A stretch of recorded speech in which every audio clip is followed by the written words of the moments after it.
Hello, what's up mga lodi ko? Naghahanap ka ba ng bar na tipong chill-chill lang? At syempre may banda sa harapan mo. At ang daming gwapo sa paligid mo.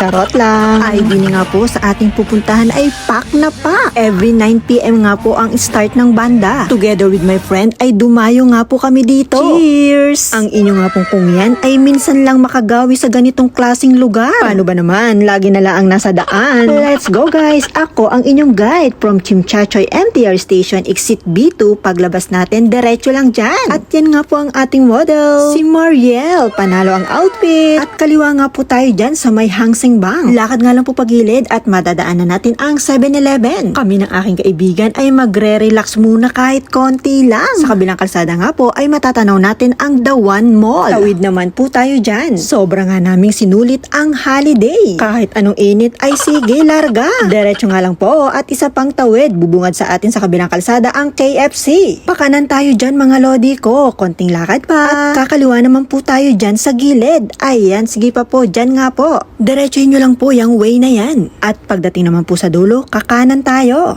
Tabi-tabi nga po ang mga bar dyan. Kung gusto nyo nga po mag-relax, mag-unwind, ay dito po kayo magpunta. 4 PM onwards ay bukas na po ang mga bar. Isama ang mga tropa. At nandito na nga po tayo sa ating kaliwa. Yan ang The China Bar. Welcome! Maaga-aga pa lang ay dumayo na kami din ng aking kaibigan. At habang nakaupo, video-video, picture-picture. Digay kaganda sa loob. Iba't ibang klaseng alak ay bahala na kayo kung anong gusto nyo. Thank you so much po madam sa pagsiserve. Shout out sa aking kaibigang si Mariel. Hello!